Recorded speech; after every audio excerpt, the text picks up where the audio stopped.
What do you make of this peace deal? It is certainly the most significant of the 8 Donald Trump has signed or been a part of in his second term.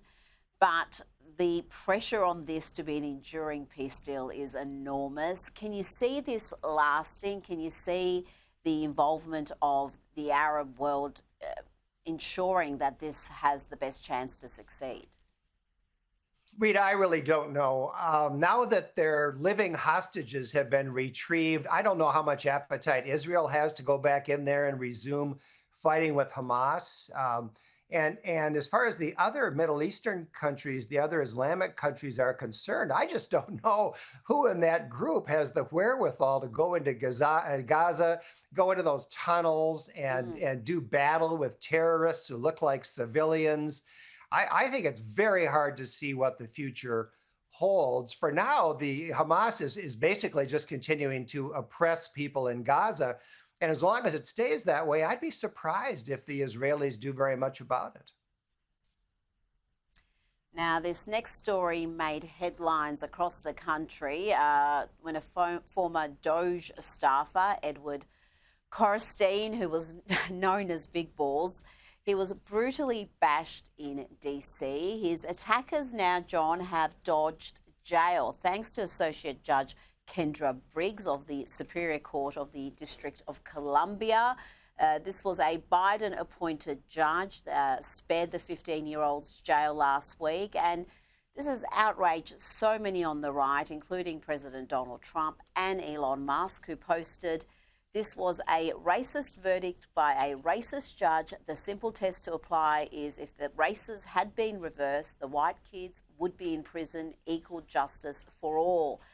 What do you think about this case, John? Did race play a part in the decision?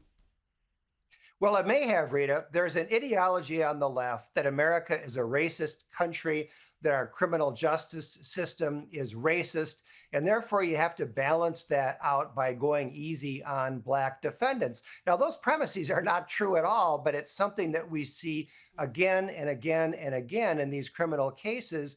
And criminals get put back out on the streets. The reality is that there are a lot of judges who seem to have more sympathy for the criminal defendants than they do for the victims, in particular when those criminal defendants are Black.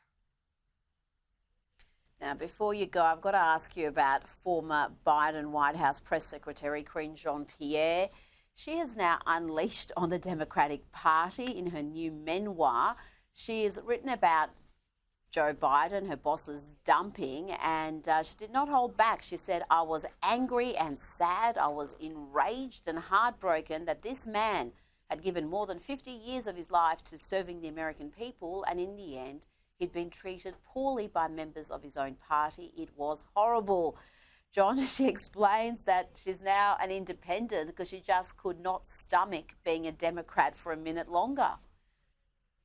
Well, Jean-Pierre may call herself an independent, but I don't think she's going to be voting for any Republicans. I don't think she'll be that independent. But, it's hard for me to have a lot of sympathy for her. She saw Joe Biden every day, and she had to know how badly he had declined late in his administration.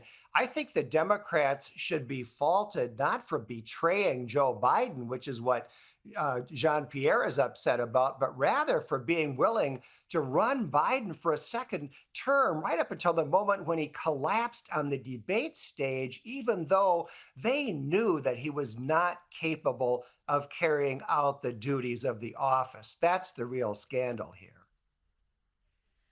That is, and she's still covering for him. She still seems to be under the impression that the whole world doesn't know about that cognitive decline, because she did lie about it over and over again. So many times got up there and said just he was the sharpest person in the room and he was outworking everybody in the administration.